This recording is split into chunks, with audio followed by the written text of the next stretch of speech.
আজকে শেখাবো বন্ধুরা 5 মিনিটেই নান বানানো। তোমরা যে নানগুলো বিয়ে বাড়িতে খাও, কোনো অনুষ্ঠান বাড়িতে খাও, সেই নানটাই কিন্তু তোমাদেরকে আমি আজকে একদম কম উপকরণ দিয়ে বন্ধুরা 5 মিনিটে বানিয়ে দেখাবো। একবার দেখলেই কিন্তু যে কেউ বানাতে পারবে। তাই বন্ধুরা ঝটপট করে রেসিপিটা দেখে নাও, স্কিপ না করে, আর বেশি বেশি করে কিন্তু ভিডিওটা শেয়ার করে দাও। যদি তোমাদের আমার ভিডিওগুলো ভালো থাকে তাহলে কিন্তু চ্যানেলটা অবশ্যই সাবস্ক্রাইব করে রাখবে বন্ধুরা। সাবস্ক্রাইব করতে তোমরা ভুলবে না, আর অবশ্যই ভিডিওটাতে একটা লাইক দিয়ে দেবে যদি তোমাদের ভিডিওটা দেখে কোনো উপকার হয় তাহলে। বন্ধুরা, আমি চেষ্টা করব তোমাদেরকে আরও নতুন নতুন রকম ভিডিও দেওয়ার, নতুন নতুন উপায়ে খুব সহজ পদ্ধতিতে কম সময়ে নানা রকম রেসিপি তোমাদের আমি দেওয়ার চেষ্টা করব। তোমরা এই চ্যানেলটা সাবস্ক্রাইব করলেই কিন্তু বিভিন্ন ধরনের রেসিপি দেখতে পাবে। তো চলো নান বানানো শুরু করি। এই দেখো, প্রথমে আমি নিয়ে নিয়েছি ইস্ট। এটা কিন্তু যে কোনো মুদির দোকানে তোমরা কিনতে পারবে। এই ইস্ট এটাই কিন্তু প্রধান উপকরণ। এই দেখো, আমি একটু গরম জল করে এটা কিন্তু ভিজতে দিয়ে দিলাম।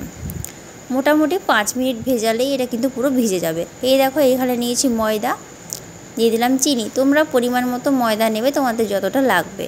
এইখানে চিনিটা আমি দিয়ে দিলাম, একটু মিষ্টি মিষ্টি হবে তো সেই বুঝে একটু চিনিটা দেবে। দিয়ে দিলাম সামান্য একটুখানি নুন, দিয়ে দিলাম গুঁড়ো দুধ। গুঁড়ো দুধটা কিন্তু মোটামুটি বড় চামচে 2 থেকে 3 চামচ দিতে হবে। এরপর সব কটা উপকরণ আমি একসাথে ভালো করে কিন্তু হাত দিয়ে প্রথমে মিশিয়ে নেব, যেন সব উপকরণগুলো মিশে যায়। এই দেখো বন্ধুরা, ভালো করে আমি মিশিয়ে নিয়েছি। এরপর হালকা একটু সাদা তেল দিয়ে দিলাম উপর থেকে, মোটামুটি বড় চামচে 2 থেকে 3 চামচ। এটাকে আবারও ভালো করে হাত দিয়ে মেখে নেব।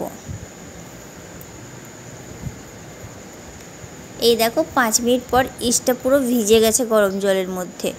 এরপর এই জলটা দিয়ে কিন্তু মাখতে হবে পুরো ময়দাটা। এই দেখো, পুরো ইস্টটা একটু একটু দিয়ে দিয়ে ভালো করে কিন্তু মেখে দিতে হবে।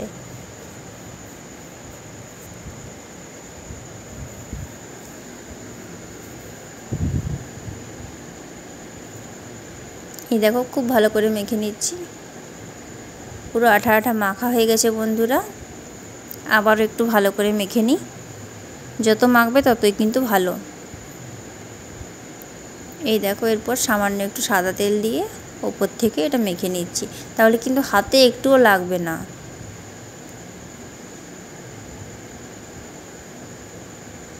ব্যাস, পুরো ভালো করে মেখে নিচ্ছি একদম সাদা তেলটা দিয়ে।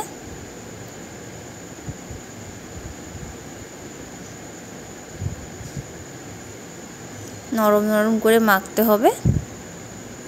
মাখা মোটামুটি হয়ে গেছে। এরপর এটাকে আমি রেখে দেবো 15 মিনিটের জন্য একটা ঢাকা দিয়ে। প্লাস্টিকটা খুলেই দেখো বন্ধুরা কত সুন্দর ফুলেছে। এটা দেখো, এই দেখো, তোমাদের দেখায় কতটা সুন্দরভাবে এটা ফুলেছিল। এই দেখো, এরপর আমি বানাবো নানগুলো। এই দেখো, একটুখানি হালকা একটু হাত দিয়ে মেখে তারপর কিন্তু নানগুলো বেলে নিতে হবে। ব্যাস, এরপর আমি একটা একটা করে বেলে নেব। এই দেখো, একটা বেলে নিয়েছি। এরপর তেলের মধ্যে একটা একটা করে ছেড়ে দেব।